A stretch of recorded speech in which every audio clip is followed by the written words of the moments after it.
আসসালামু আলাইকুম। আশা করছি আল্লাহর রহমতে সবাই অনেক অনেক ভালো আছেন। তো আজকে আপনাদের জন্য আমার রেসিপি হচ্ছে বাংলাদেশের খুবই জনপ্রিয় একটি পিঠা, ভাপা পিঠা। তো এই পিঠাগুলো কিন্তু ছোট বড় সকলেরই খুবই প্রিয় একটি পিঠা, ভাপা পিঠা। তো পিঠাগুলো আমি 10 মিনিটেই বানিয়ে দেখাবো। তো এর জন্য এখানে খেজুরের গুড় আর হচ্ছে কোরানো নারকেল নিয়ে নিয়েছি। তো এখন একটা মিক্সিং বোলে এখানে আমি 3 কাপের মতো চাউলের গুঁড়ি নিয়ে নিয়েছি। এখন এইগুলোর মধ্যে স্বাদ অনুযায়ী লবণ দিয়ে দিচ্ছি। লবণ দিয়ে এখন হাত দিয়ে খুব ভালোভাবে মাখিয়ে নিচ্ছি। তো এই পর্যায়ে আমি মাখানো হয়ে গেলে কুসুম গরম পানি দিয়ে খুব ভালোভাবে মেখে নিতে হবে। কিছু সময় ধরেই এই কাজটা করতে হবে। তো এই তো মেখে নেওয়া হয়ে গিয়েছে। আর এখানে আমি দেখাচ্ছি মুঠ করে এমনটা হয়ে গেলে বোঝা যাবে যে পারফেক্ট হয়েছে মাখানো। তো এখন আমি এই গুঁড়িগুলো চেলে নিব। তার জন্য এখানে একটা বোলের মধ্যে একটা ছাঁকনি দিয়ে দিচ্ছি। তো এটা দিয়ে আমি চেলে নিব। চাইলে কিন্তু যে কোনো জালি দিয়েই এই গুঁড়িগুলো চেলে নিতে পারেন, তাতে কোনো সমস্যা নেই। তো আমি এটা দিয়েই চেলে নিচ্ছি। তো বেশ কিছুক্ষণ সময় নিয়ে এগুলো চেলে নিয়ে এরপরে দেখুন এই যে এরকম দানা দানা হয়ে গিয়েছে। তো এখন আমি পিঠা বানিয়ে নিব।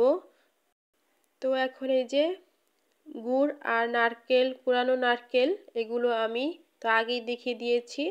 এখন আমি একটা বাটি নিয়ে নিয়েছি ছোট্ট পিঠা বানানোর জন্য। আপনারা যে কোনো সাইজের বাটি দিয়েই ভাপা পিঠা বানিয়ে নিতে পারেন। তো এখানে আমি বাটির মধ্যে কিছুটা গুঁড়ি দিয়ে দিচ্ছি আর দিয়ে দিচ্ছি গুড়। এখন এই পর্যায়ে দিয়ে দিচ্ছি কোরানো নারকেল পরিমাণ মতো দিয়ে দিচ্ছি। এখন উপর থেকে আবারও গুঁড়ি দিয়ে দিচ্ছি। তো গুঁড়িগুলো দিয়ে চারপাশে যে অবশিষ্ট গুঁড়ি ছিল এগুলো আমি সরিয়ে নিয়েছি।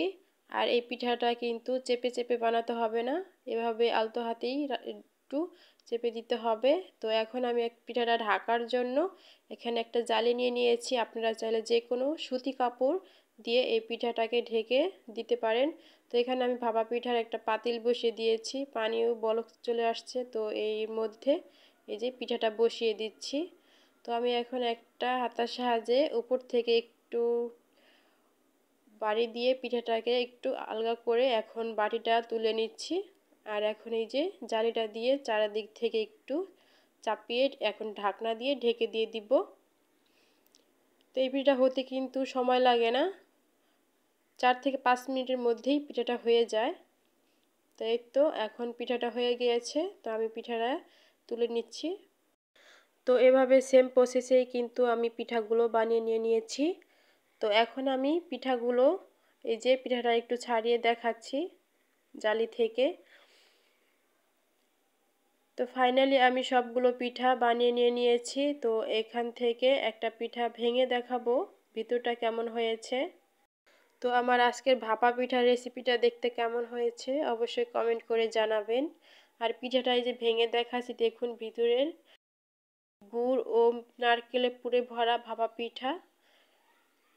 তো সবাই অনেক বেশি ভালো থাকবেন, সুস্থ থাকবেন। আজকের মতো এই পর্যন্তই। আল্লাহ হাফেজ।